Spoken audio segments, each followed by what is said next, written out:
The wind howled through the pine forest like a whisper of ghosts. Snow crunched under boots worn more for city sidewalks than woodland trails, but she didn't care. Not anymore. Every branch creaked like it might break beneath the weight of its own silence. Just like her. Claire Morgan had never imagined herself living in a cabin in the middle of nowhere, especially not alone. But when James died, when the truck skidded off the bridge that December night, something inside her had snapped like the icy river he vanished into. 6 months later, the grief was still raw, gnawing at her like some invisible predator. Friends suggested therapy. Her sister offered to move in. Everyone meant well. None of it mattered. She didn't want to be surrounded by reminders. She didn't want casseroles or concerned eyes. She wanted space. Silence. She wanted to disappear where no one could see her fall apart. So she found this place, nestled between the White Mountains, abandoned for years. It had belonged to a distant uncle, long dead, and she bought it cheap, no questions asked. The cabin groaned as she stepped inside, shedding layers of snow-dusted clothing. The inside was dim. Wooden beams, stone fireplace, and furniture that seemed haunted by old memories. A kettle hissed on the stove. She hadn't slept more than a few hours in days. Claire lit a fire.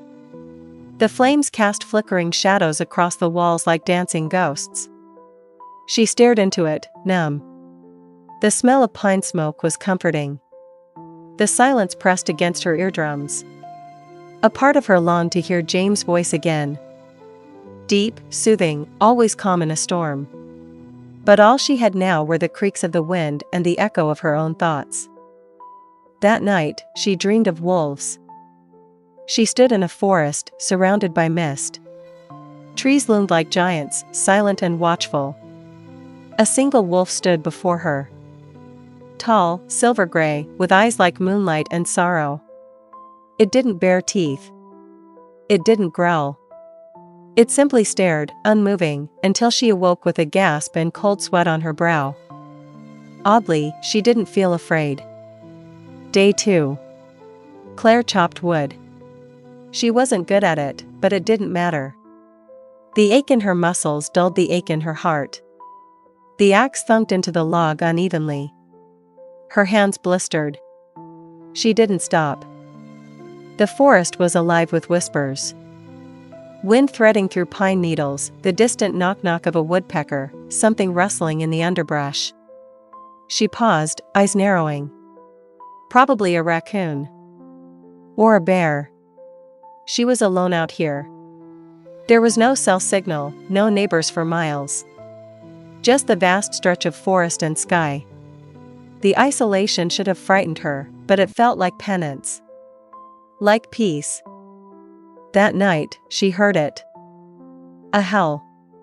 Long, low, and mournful. She stepped onto the porch in her robe, clutching a mug of lukewarm tea. Frost glazed the banister. The stars were bright, sharp like shattered glass. She stood in the stillness and listened. Another howl echoed in the distance, softer now. Wolves, she thought. Maybe a pack passing through. But something inside her stirred. That sound. It didn't feel like a threat. It felt sad. Almost familiar. She went back to bed, curling under thick blankets.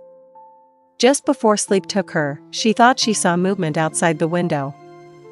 Something big and gray slipping between the trees. Day 3.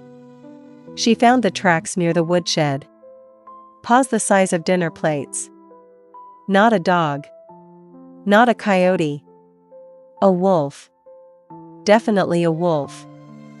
Claire knelt beside them, breath frosting the morning air. The prince circled the cabin, stopped near the porch, and vanished into the woods. Her heart thudded. She should be scared. She should go inside, call animal control, if she had a phone that worked. But she didn't move. The prince stirred something deep in her chest. Something she couldn't name. A presence. A memory. A dream, maybe. That night, she didn't dream at all. But the fire crackled strangely, and at 3:17 a.m., the motion light outside flickered on for just a second. By the time she got to the window, the yard was empty. Day 4. Claire gathered berries. She didn't need them. She had supplies. But it gave her something to do. She ventured farther into the forest, beyond the clearing, following deer trails and shafts of light cutting through the canopy. She found herself in a quiet hollow where the snow lay untouched. No birdsong. No tracks. Just silence. Until she heard a branch snap behind her. She turned sharply, heart racing. Nothing. Then she saw it. Between two trees, almost invisible in the shadows. A wolf. Tall. Powerful. Its coat silver gray with streaks of white. Eyes like pale ice, locked on hers. She froze. It didn't move. Her breath puffed out in clouds.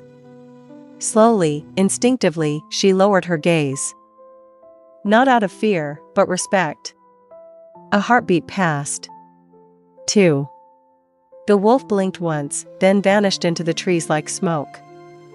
Claire stood there, stunned. She felt no fear. Just wonder. And the oddest sense of recognition. That evening, she wrote in her journal. He's not just any wolf. I know it. I can't explain why. But when I looked into his eyes, I felt like I'd seen them before. Like I wasn't alone. Day 5. The storm hit hard. Winds tore through the forest like wild things. Snow pelted the windows. The power went out before sunset. Claire lit candles and wrapped herself in every blanket she had. Around midnight, the sound came again. A howl, louder now. Closer. Then another noise. Something scraping against the porch. She grabbed the flashlight and crept to the front door. Her hand trembled as she unlocked it and slowly pulled it open. Snow swirled in, biting her cheeks. The wind roared. There, just at the edge of the tree line, stood the wolf. Not moving. Watching. Then. Movement behind him. A pair of yellow eyes flashed in the dark. Then another. And another. Coyotes. A whole pack. Hungry. Desperate from the storm. The wolf didn't move. He stood between the cabin and the encroaching predators, head high, hackles raised. Claire's breath caught. He was guarding her. The coyotes hesitated, snarled, then melted back into the storm. The wolf stayed a moment longer, then disappeared into the trees once more. She didn't sleep that night. Not from fear. From awe. Day 6. The sun returned. Snow dripped from the eaves. The world looked clean and new. She walked the perimeter of the cabin, staring at the tracks. The wolf had stood there for hours. Guarding her. Watching over her while she slept. Claire made soup that day. An old recipe James used to make. She poured a bowl and carried it out, placing it on the porch steps. I don't know if you eat this, she whispered into the forest, but thank you.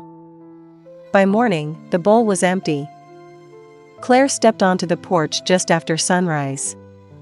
The morning was quiet, and the air smelled of wood smoke and snow. Her eyes fell to the bowl she had left out the night before, the one filled with leftover soup. It was clean. Not just empty, but spotless. As if someone had carefully licked it or even washed it. There were no bite marks. No scratches. No muddy paw prints. Nothing around it had been disturbed. She leaned on the railing, staring into the forest. She whispered into the silence, "You came back." For a long time, nothing moved. Just the slow drift of frost melting from the trees. But deep inside, she knew. The wolf had returned. Claire spent most of that day trying to clear her mind.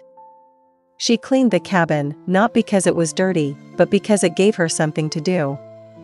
Grief had a way of sticking to everything. The plates in the cupboard.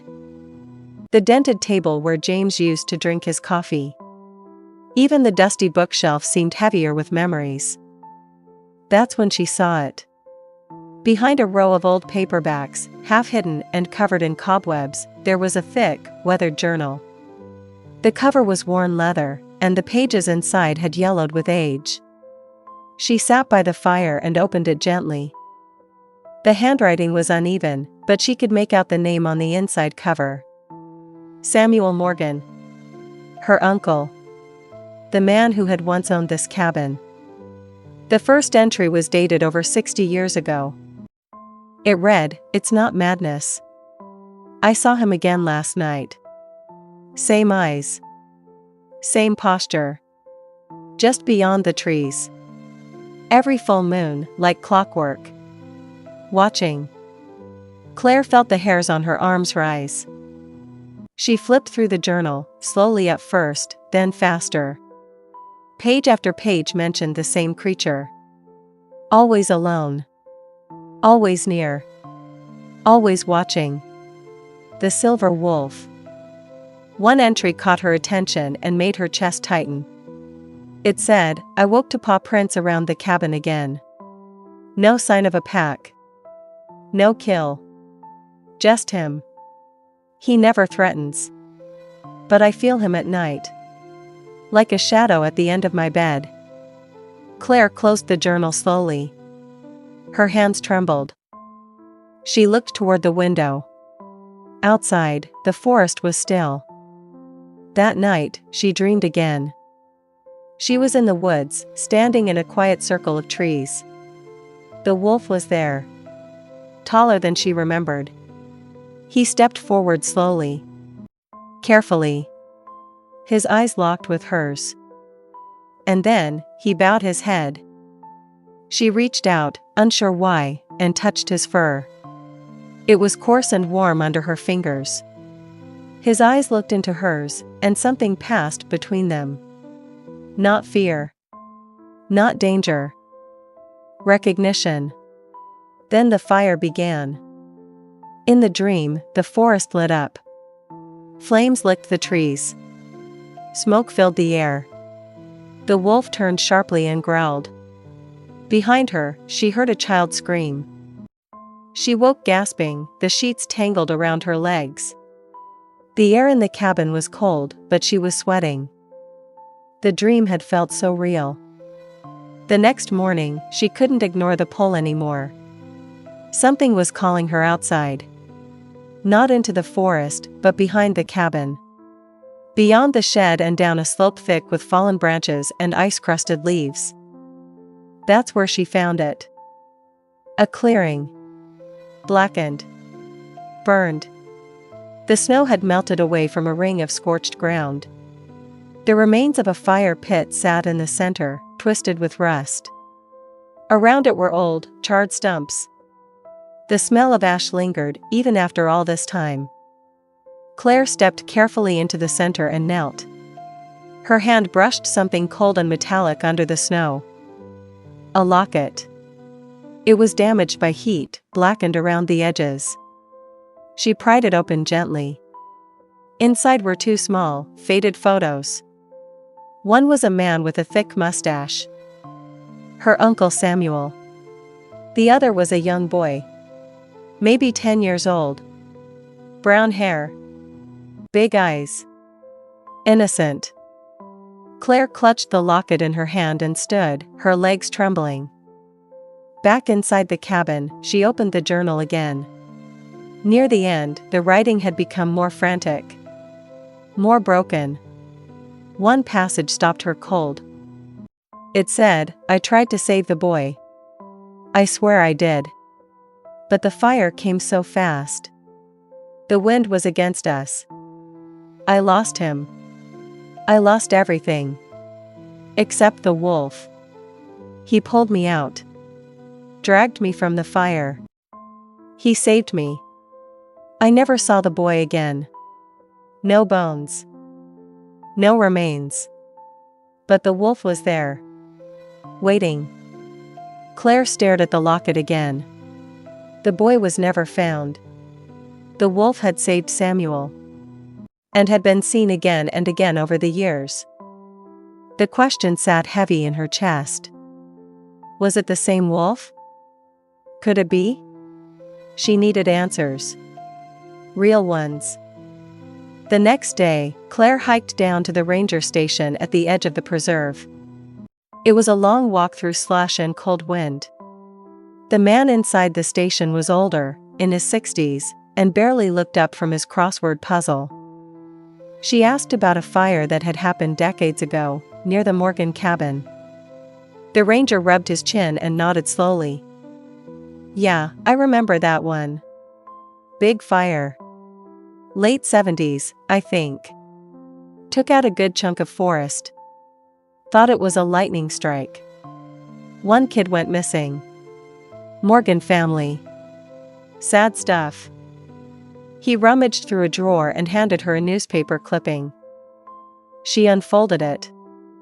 The headline read, "Boy Lost in Wilderness Fire. Presumed dead." There was a picture.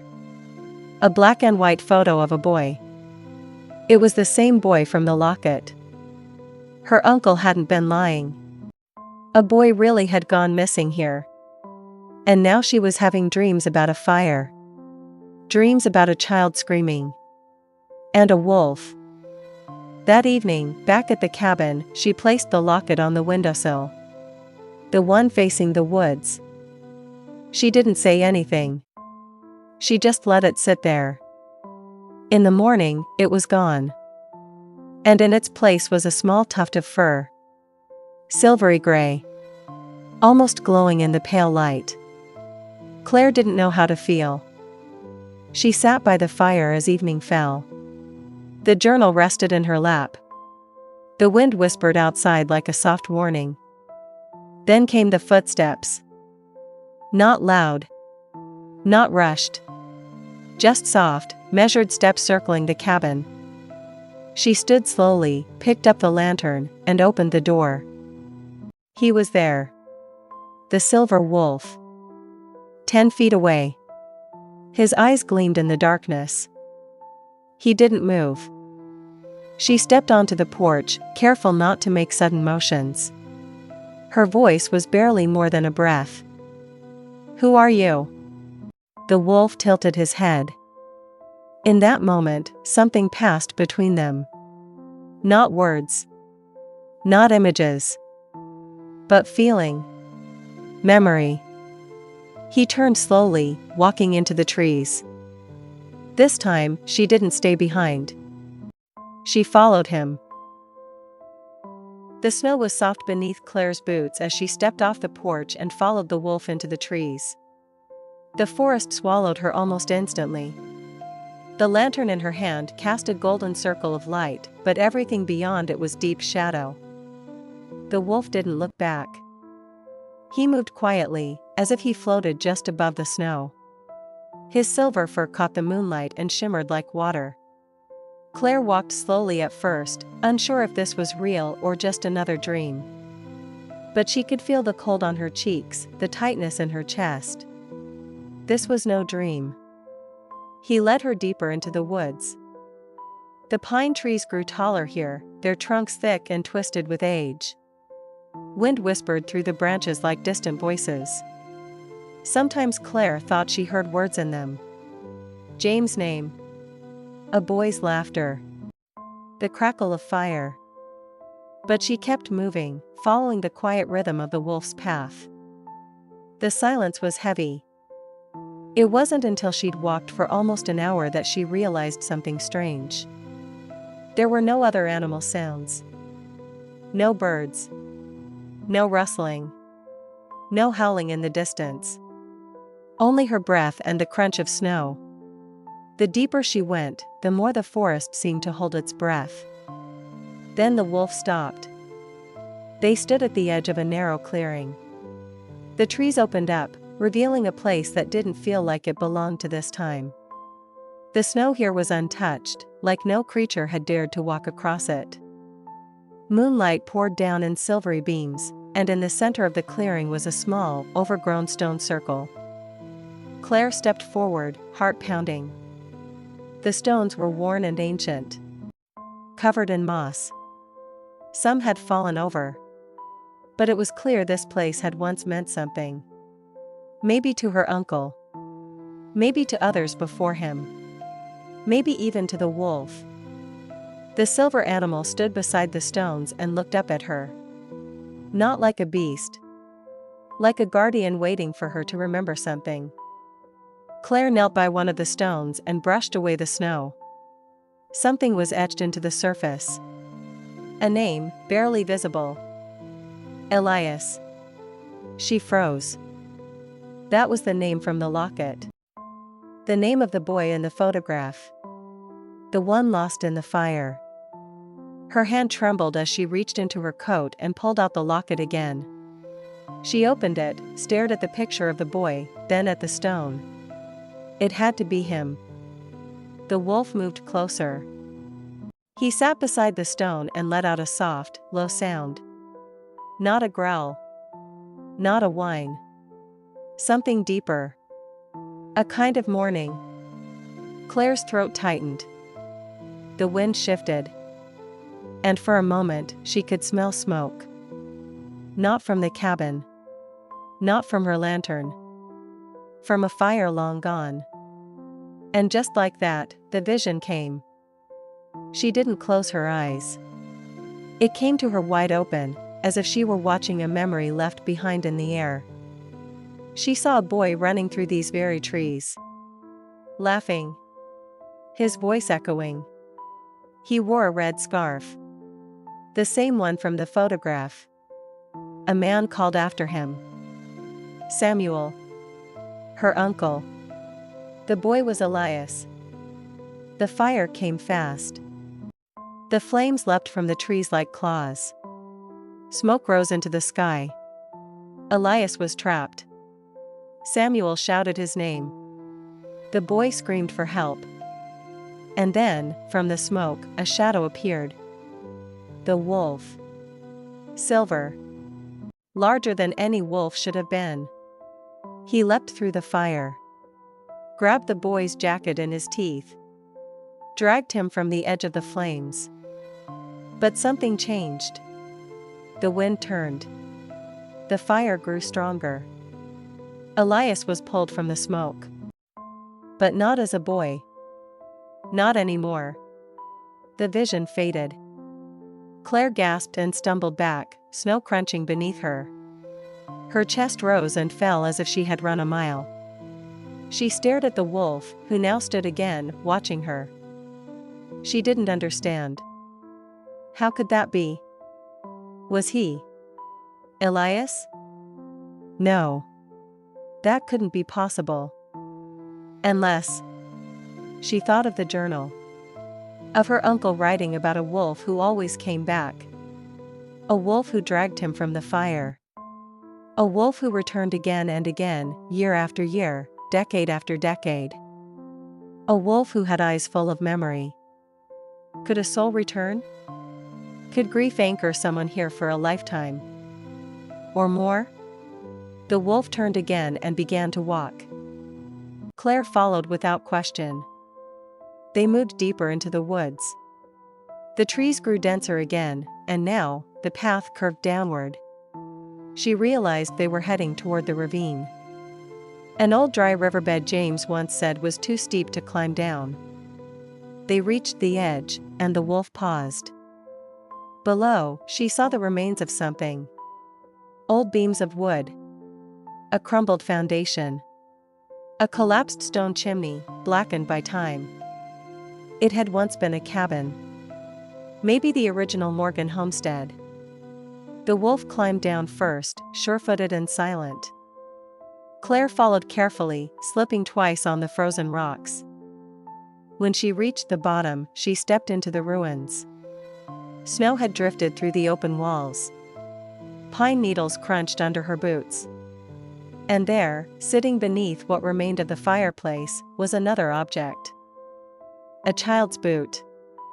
Tiny. Worn. Burned at the heel. Claire picked it up gently. Her hand shook. This was real. Not a dream. Not a legend. Something had happened here. The wolf sat beside her and tilted his head toward the remains of the hearth. Something shimmered in the stones. She leaned closer and saw it. A drawing, carved into the soot-black wall. A child's drawing. Stick figures. A sun. A wolf. And next to it, scratched in uneven letters, one word. Friend. Claire knelt in the snow, tears in her eyes. She didn't understand how. Or why.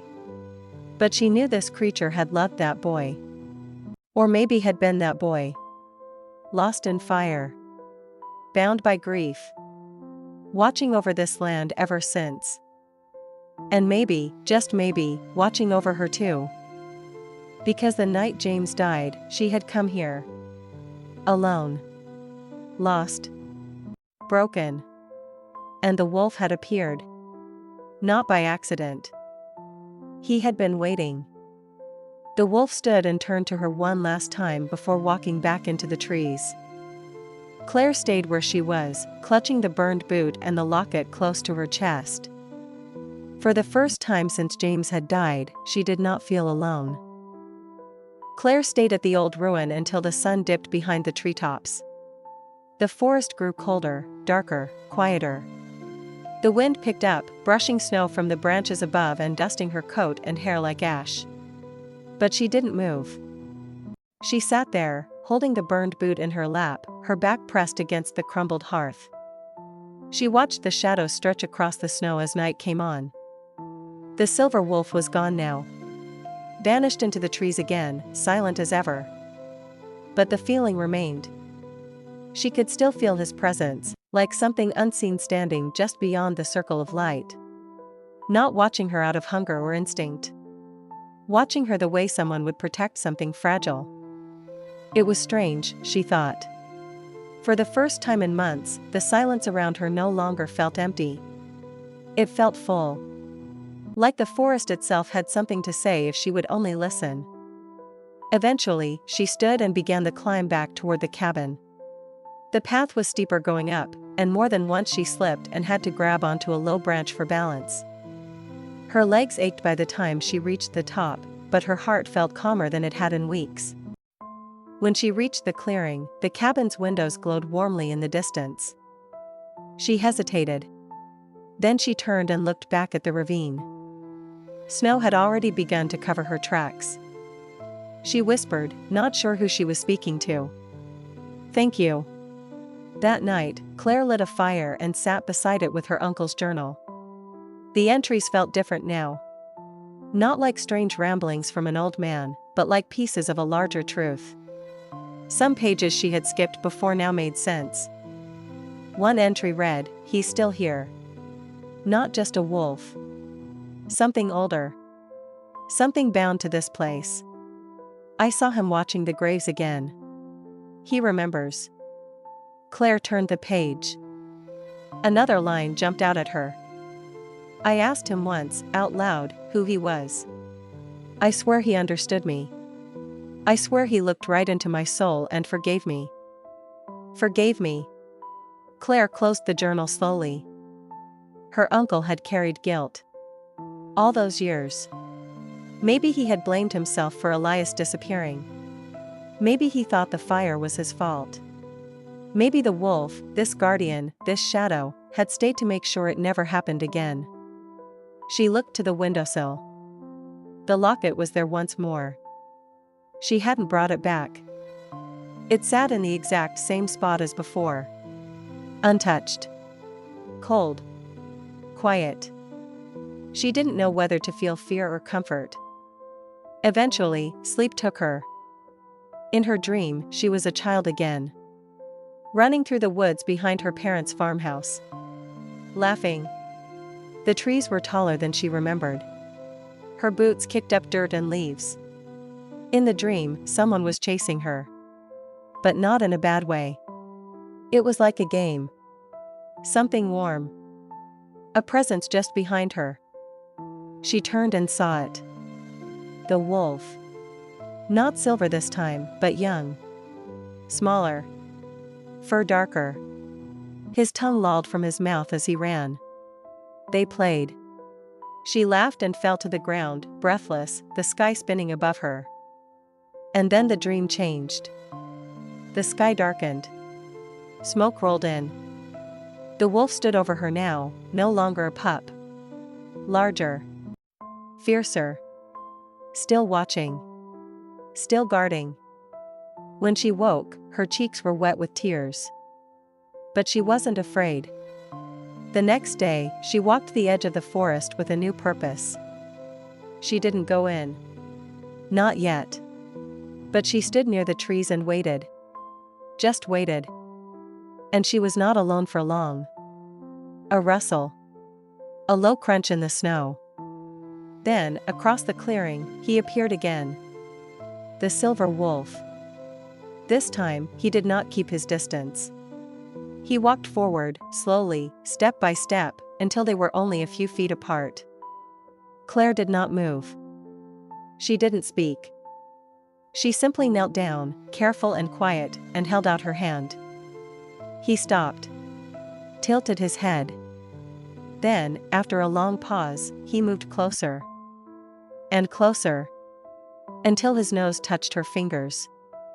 His breath was warm. His fur, when she finally reached forward and brushed it, was thick and cold with snow. She looked into his eyes. They were not the eyes of a wild animal. They were old. Knowing. She spoke softly. "Are you protecting me?" The wolf didn't answer. Not with sound. But she felt it. "Yes." She whispered again. "Why?" The wind moved around them. The forest creaked with the weight of snow and time. The wolf stepped back, and for the first time, Claire saw something in the snow behind him. A trail. But not paw prints. Boot prints. Tiny. Small. Child-sized. They led from the forest edge toward the clearing where the wolf had come from. And then disappeared into the trees. Claire's heart pounded. She looked from the trail to the wolf. He turned and walked away, back toward the trees. This time, she didn't follow. Not yet. That night, Claire sat on the porch long after the fire inside had died down. She held a blanket tight around her shoulders, a mug of tea in her hands. She watched the woods. Every so often, she thought she saw movement. But it never came closer. Only stayed at the edge. Like a shadow. Like a guardian. She spoke aloud, not expecting an answer. "I think you were once a boy. I think you were once lost. And now you're helping people who feel the same." She looked down at the mug in her hands. "I wish James could have met you." The wind shifted again. She could have sworn she heard a voice in it. Soft. Almost like a child's. "You're not alone." Claire closed her eyes. And for the first time since she came to the cabin, she believed it. The morning came slowly. Pale light filtered through the frost-covered windows, and the cabin felt still, like the forest was holding its breath. Claire sat at the edge of her bed with the old locket in her hands, running her thumb over the worn metal. The boy's face stared up at her from inside. Elias. There was something about his eyes. Not just innocent. Not just young. Something deeper. It was the same thing she had seen in the wolf. A kind of waiting. Outside, the snow had fallen heavier overnight. The world was blanketed in white again, erasing every sign of where she had walked the day before. As if the forest wanted to keep its secrets hidden. But Claire had seen enough to know that the truth was still there, beneath the surface. That morning, she did not wait on the porch. She packed a small bag with food, a flashlight, a scarf, and the locket. She wrapped herself in her thickest coat and stepped into the quiet woods with steady steps. She didn't call for the wolf. She didn't have to. She knew he would come. She followed the edge of the forest first, walking the line between the trees and the open meadow. The sun was just beginning to rise behind the hills, casting a soft golden light across the snow. Her boots crunched gently as she walked, and her breath hung in clouds before her. Then, just ahead, she saw them. Footprints. 2 sets. One larger, paw-shaped, unmistakably the wolf's. And beside them, a second set. Smaller. Human. But no adult could make prints that tiny. She knelt beside them and brushed away the snow, her heart thudding. The boots that made these could have fit in the palm of her hand. She stood again and followed the trail without hesitation.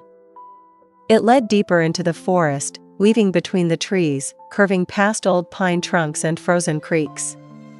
The deeper she went, the quieter the world became. There were no birds. No rustling in the branches. Just the whisper of wind through trees and the occasional creak of ice settling in the streambeds. And always, just ahead, the twin trails moved on. Paws and tiny feet. She imagined them walking together. A boy and his wolf. Lost in time. Bound by something stronger than death. Maybe love. Maybe guilt. Maybe something neither of them had ever understood. The trail led to a small hollow, nestled between 2 hills. Claire paused. In the clearing, bathed in dappled sunlight, stood something unexpected. An old swing. Its wooden seat hung from a low branch by fraying ropes. It creaked gently in the breeze. Snow had piled on the seat and around its base. It looked as if no one had touched it in decades. But the prints led directly to it. And stopped. Claire stepped closer. The air felt different here. Heavier. Like the space was full of memory. She reached out and brushed the snow from the swing seat. Underneath, carved into the wood, was a name. Elias. Her breath caught in her throat. She sat down carefully, the ropes groaning beneath her weight. The swing moved slightly, swaying with the wind. She closed her eyes and listened. The creaking ropes. The hush of snow falling from branches. And beneath it all, a whisper. She could almost hear it. Laughter. A child's voice, echoing through time. Then she felt it. A warmth beside her. Not physical. Not touch. Just presence. The same one she had felt before. She opened her eyes.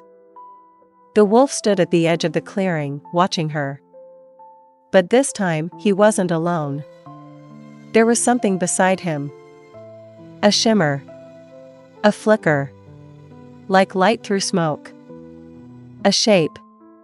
A small boy. Red scarf. Dark hair. White eyes. Claire blinked, and he was gone. Only the wolf remained. But she knew what she had seen. She stood slowly and walked to him. She knelt again, reached forward, and placed the locket gently in the snow between them. This belonged to you, didn't it? The wolf looked down at it. Then back at her. He didn't move. Claire took a breath.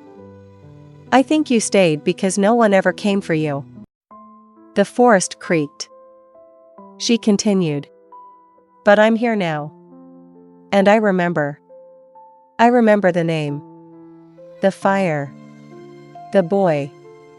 You. The wolf lowered his head, as if bowing. Or mourning. Then, without sound, he turned and walked away into the trees. Claire did not follow this time. She stayed by the swing until the sun was high above, and the clearing glowed like gold. Then she picked up the locket, placed it around her neck, and walked home. That night, the wolf did not appear. Not in the woods. Not at the porch. Not in her dreams. She waited in silence, feeling the weight of something shifting. The next morning, she found new footprints at the cabin's doorstep. Small ones. Child's boots. Just 2 prints. One left. One right. Facing the door. Then nothing more. No return trail. No wolf beside them. Just the quiet, fresh snow. Claire stood there a long time, staring at the prints. And she whispered again. "You're not forgotten anymore. You're home." She turned and went back inside. The forest behind her was silent. But not empty. Never empty. The snowstorm came without warning. It began in the late afternoon, just as Claire was sitting by the window with a book in her lap. One moment, the sky was a soft gray, the trees motionless. The next, thick flakes were falling in silent sheets, and the wind howled like a voice with no words. She stood and watched as the world outside turned white. The trees disappeared behind a curtain of snow. Even the trail that led to the forest vanished. She lit the fire early that evening. The logs cracked and snapped, filling the room with heat and a soft golden light. Still, the cabin felt colder than usual. Like the wind had found its way inside the walls. She wrapped herself in a blanket and sat close to the hearth. The locket around her neck felt cold against her skin, like it remembered something she didn't. She thought of the boy. She thought of the wolf. And she thought of the swing in the hollow. Her uncle's journal lay open beside her, turned to the last page. The final entry read, "If I disappear, don't look for me.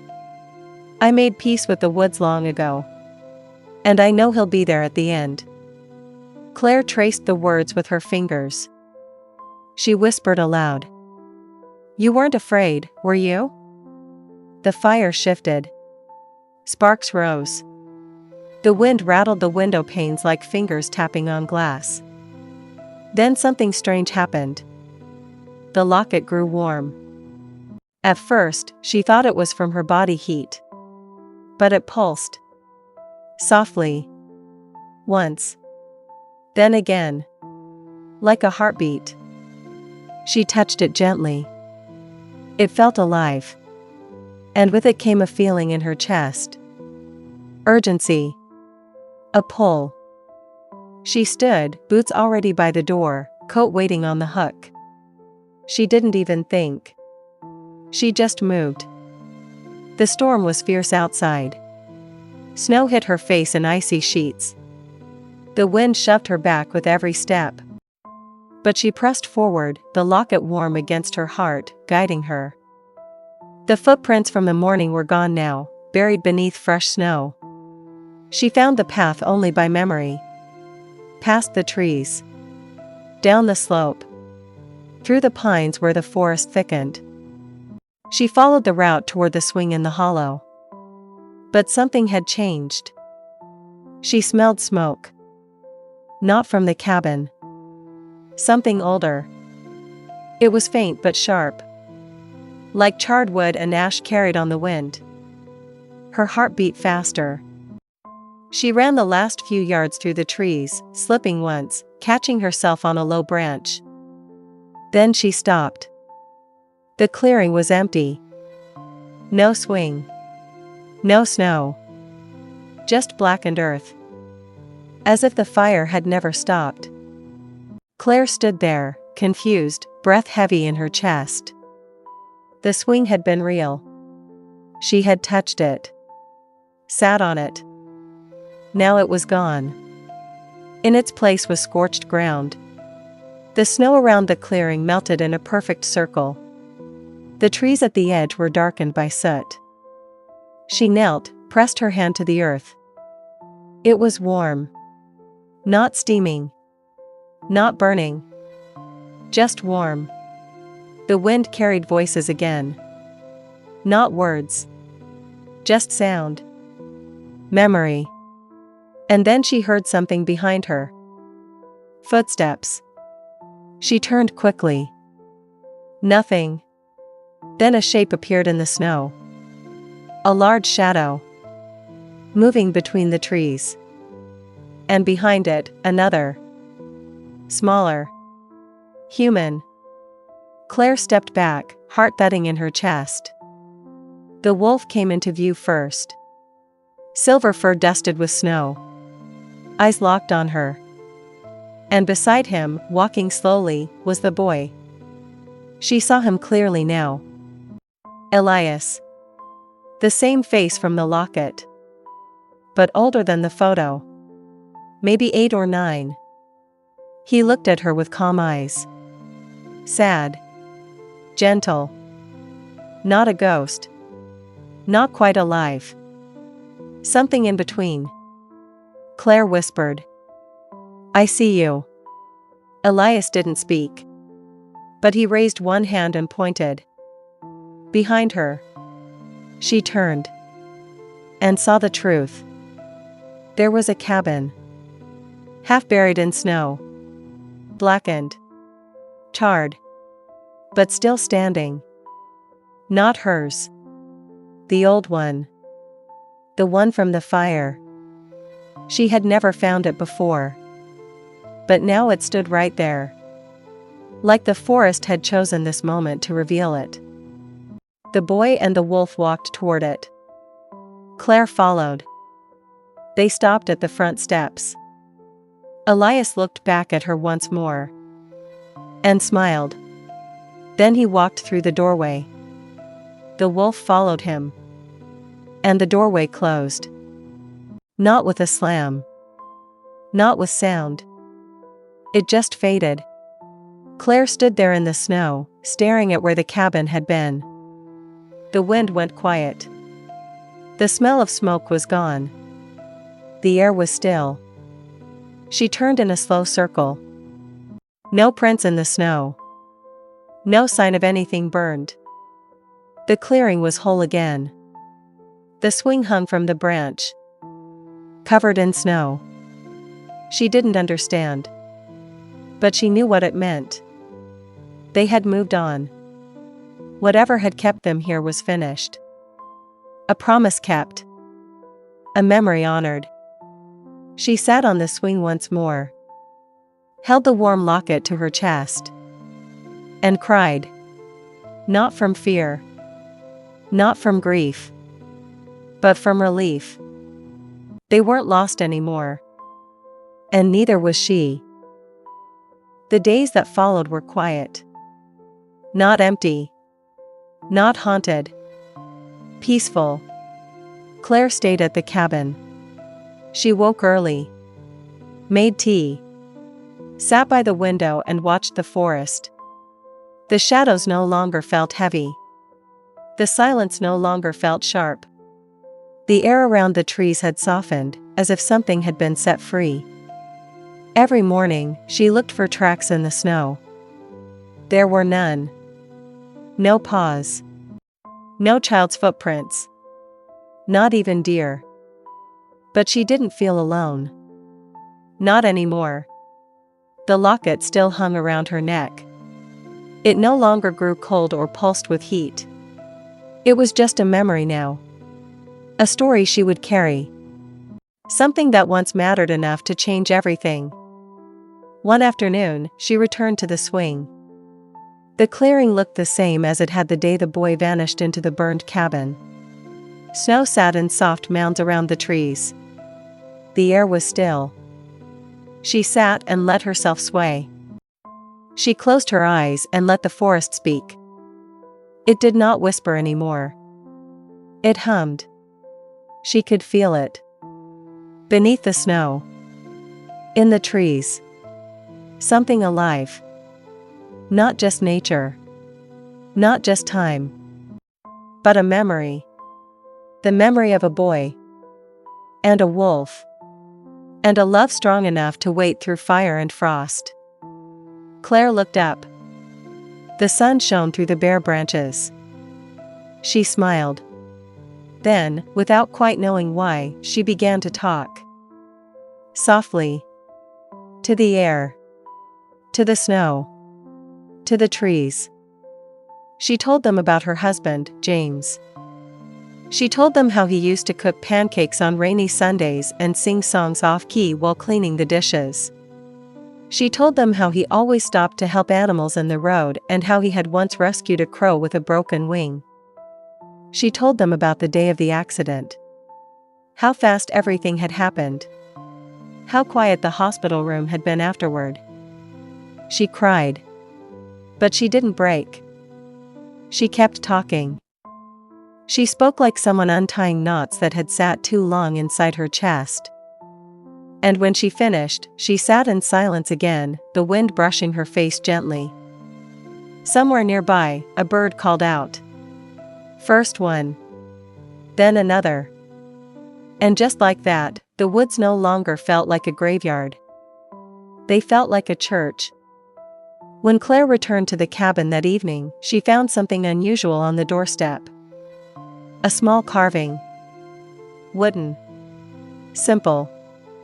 A wolf. Sitting upright. Its eyes were painted black. Its fur carved with care. It hadn't been there before. She knelt and picked it up carefully. It fit perfectly in her palm. There were no footprints. No sign of who had placed it. But she didn't need a sign. She knew. He was still watching. But not as a shadow anymore. As a guardian. A story made whole. That night, Claire placed the wolf carving on the mantel above the fire. Right beside her uncle's journal. And for the first time since she arrived, she turned on the little radio in the corner of the room. Music filled the space. Old songs. Warm melodies. And laughter. Hers. Returned. The days kept passing. She began fixing things around the cabin. Loose boards. Leaky faucet. The old porch steps. She even started chopping her own wood. Badly, at first. But she got better. She planted small seeds in pots inside. Herbs. Flowers. Tiny things, but alive. And she started writing. Not stories. Letters. To James. Every night, by candlelight, she'd sit at the table and write to him. Sometimes just a line. Sometimes pages. She wrote about the wolf. The boy. The snow. And the strange, beautiful way this place had held on to pain for so long. Until it didn't anymore. One morning, Claire walked into the forest without fear. She followed no trail. She simply walked, trusting her feet. Eventually, she came to a place she'd never seen before. A glade full of young trees and soft moss. And in the center, a smooth stone, half buried in snow. There were no names on it. No dates. But someone had carved the shape of a paw print into the surface. She knelt beside it and whispered, "Thank you." Then she stood and turned to leave. And that's when she saw them. 3 deer at the edge of the trees. Watching her. Not startled. Not afraid. One of them stepped forward, then bowed its head slightly. As if in respect. Then they turned and walked away. Claire smiled. The forest had changed. Or maybe she had. Back at the cabin, she began to prepare for something she hadn't dared before. Visitors. She pulled out old blankets. Repaired the spare room. Cleaned the windows. Hung little charms and pine bundles near the door. She wasn't sure why. But she felt it in her bones. Someone would come. Someone who needed the forest like she had. And when they did, she would be ready. Because this place wasn't just hers anymore. It was a sanctuary. A place where lost things found their way home. A place where snow remembered. And shadows protected. The first snow of late spring arrived like a whisper. Gentle, brief, and unexpected. It melted almost as soon as it touched the ground, but for a moment, the air felt like memory again. Claire stepped out onto the porch with her tea, watching the flakes disappear as they landed. It reminded her that even in seasons of growth, the past sometimes visits just to say hello. The forest was alive now. Birds sang early in the morning. Squirrels darted through the trees. Small flowers, barely noticeable unless you looked closely, were beginning to push through the thawing ground. It had been months since the boy and the wolf walked into the old, burned cabin and vanished. Since then, Claire had not seen them again. But she never felt alone. The wolf carving still sat above the fireplace. She often ran her fingers over it when passing by, a habit that made her feel grounded. The cabin was now clean, warm, and full of small comforts. Jars of herbs lined the kitchen shelf. A notebook full of letters to James sat open by the bed. Then one morning, a sound interrupted the stillness. A car engine. Far off. Tires crunching along gravel. Claire stood by the window and waited. A few minutes later, a dusty SUV appeared at the far end of the old road. It stopped just beyond the trees. The engine cut out. Silence returned. Then the door opened, and a man stepped out. He was tall, bearded, with tired eyes and a worn backpack slung over one shoulder. He stood for a moment, staring at the cabin like he had seen it in a dream.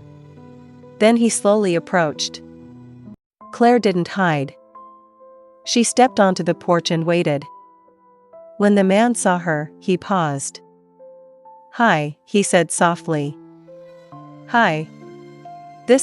Sorry, this might sound strange. But is this your cabin?" "I suppose it is now." He nodded.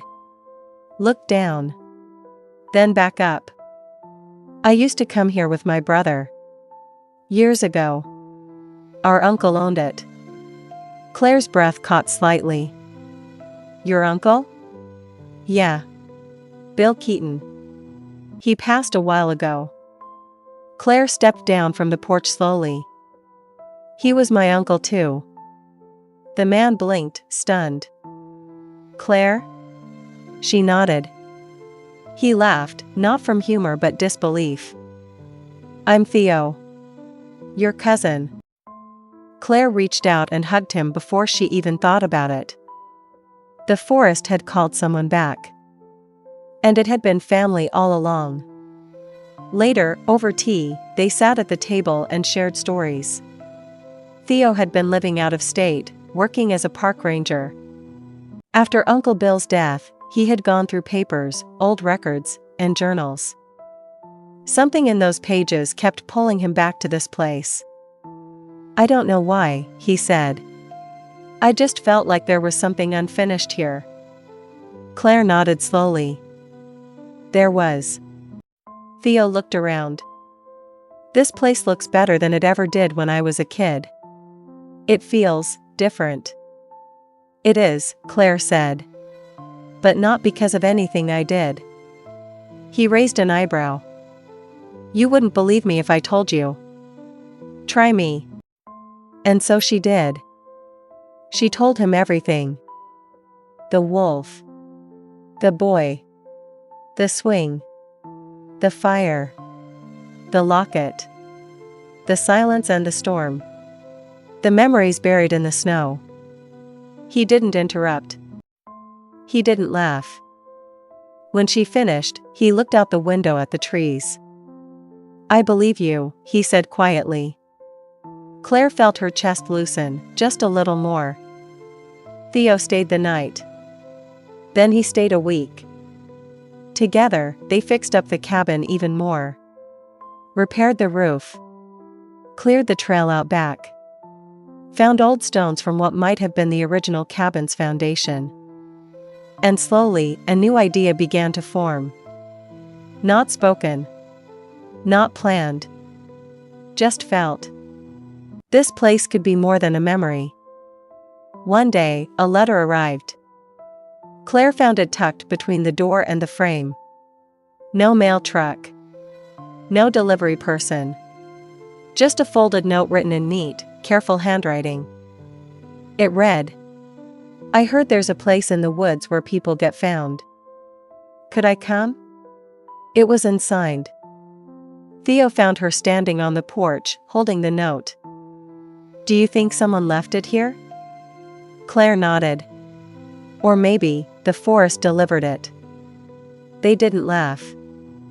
Instead, they cleaned the spare room again.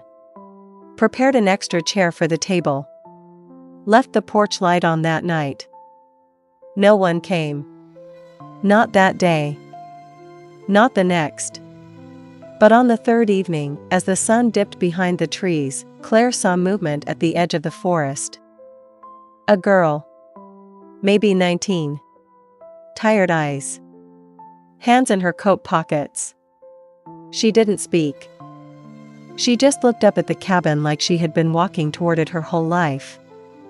Claire stepped down to meet her. "I got your note," she said.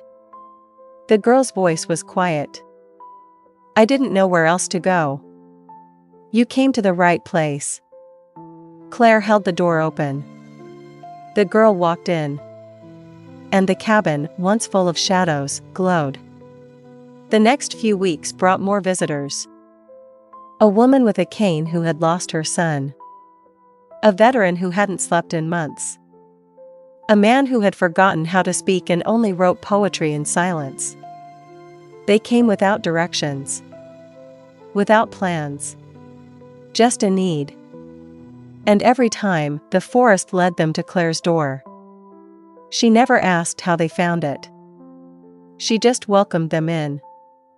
The cabin became something new. A place of rest. Of return. Of quiet healing. The wolf never came back. Not in form. But his presence remained. In the way animals crossed the porch without fear. In the way the swing never aged.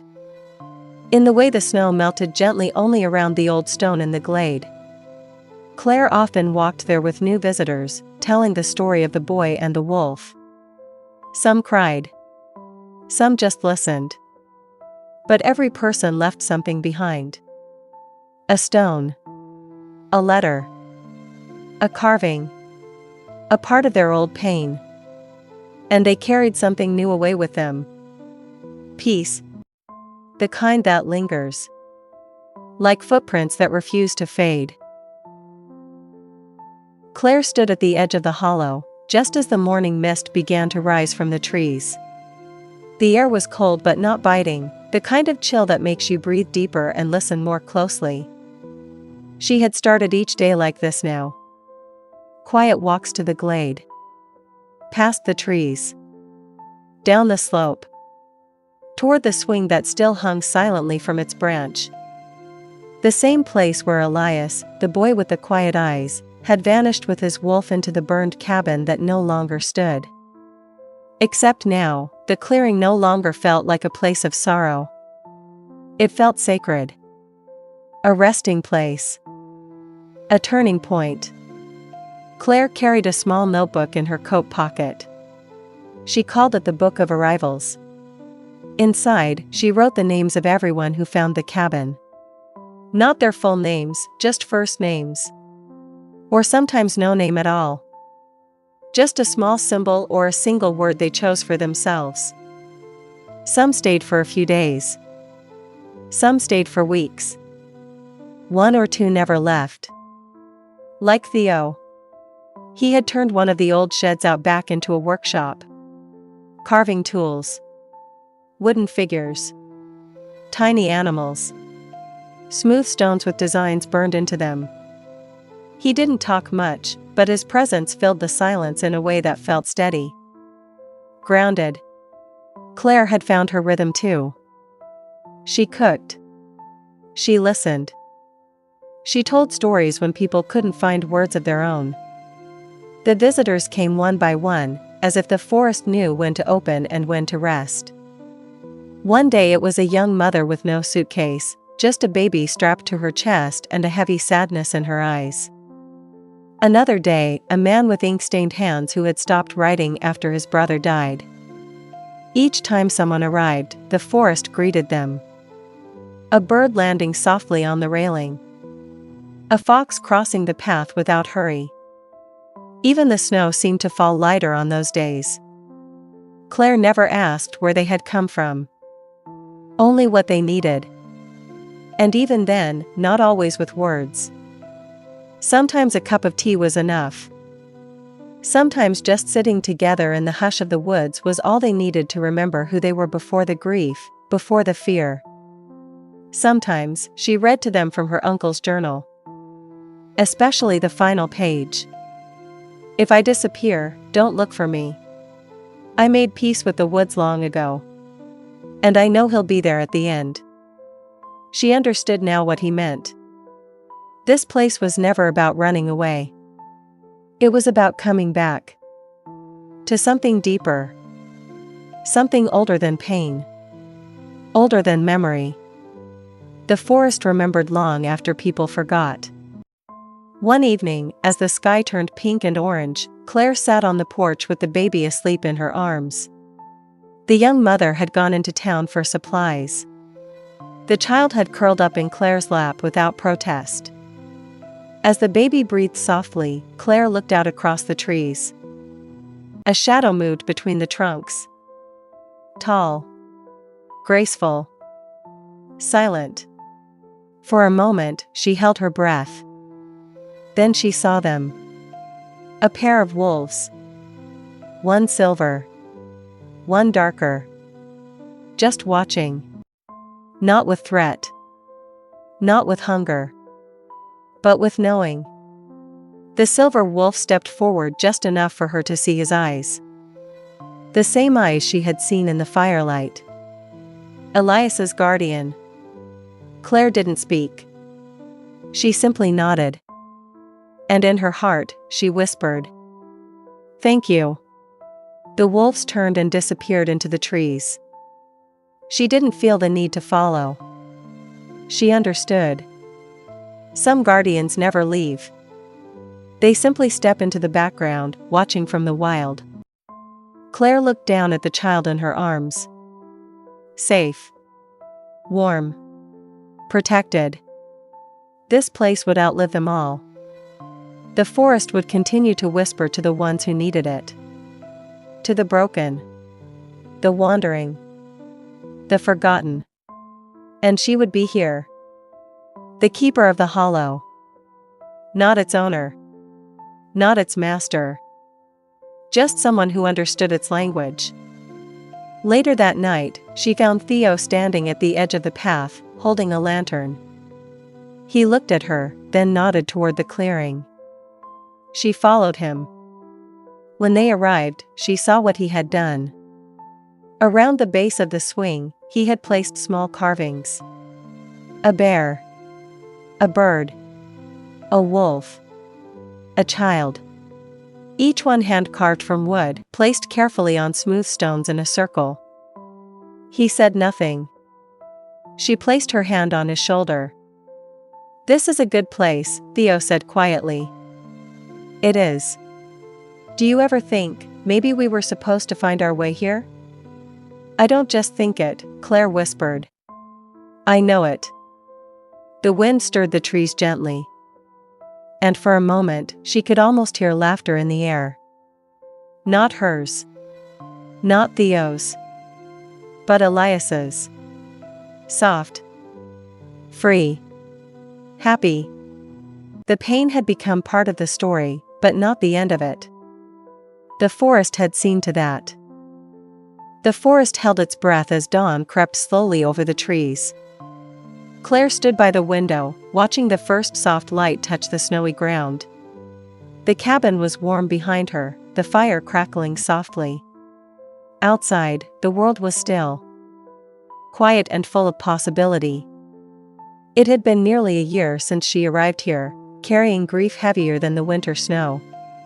Since the day she first heard the wolf's howl, and the silence that followed. Since the boy vanished into the fire and left a shadow that stretched beyond memory. Now, the shadow felt different. Lighter. A part of something larger. Claire wrapped her hands around her mug of tea and thought about the visitors who had come and gone. About Theo, her cousin, who had stayed and helped her breathe life back into the cabin. About the strangers who found this hidden place in the woods, searching for peace. She thought about Elias. The boy with quiet eyes. And the wolf who never left his side. The swing outside moved slightly in the morning breeze. She stepped onto the porch and looked up at the clearing. The carvings Theo had made sat in a perfect circle beneath the ancient tree. Each one a symbol of the stories held here. The stories that carried the lost and the broken to this sanctuary. Claire smiled. A sound came from the edge of the woods. A soft rustling in the underbrush. She turned and saw the silver wolf step into the light. His fur shimmered like moonlight on snow. His eyes met hers. Not with fear, but with trust. He took a slow step forward, then paused. Claire knelt down. The wolf came closer. He lowered his head, pressing his muzzle gently against her outstretched hand. It was a goodbye. And a thank you. She knew he would stay in the forest, watching. Guarding. Silent but present. But for now, this moment was theirs. The bond between human and wild. Between loss and love. Between shadow and light. Claire stood and watched as the wolf melted back into the trees. The sun broke through the branches, warming her face. She took a deep breath. And walked back inside. There was work to do. Letters to write. Stories to tell. New lives to welcome. Because the forest was no longer just a place to hide. It was home. In the quiet light. Thank you for joining us on this emotional journey through this wonderful tale. If this story touched your heart, please give it a thumbs up, share it with someone who loves mystical tales. And don't forget to subscribe to The Real Furry Stories for more unforgettable stories of love, loss, and the bonds that never die. Until next time, may your lanterns always stay lit. Hearty goodbye.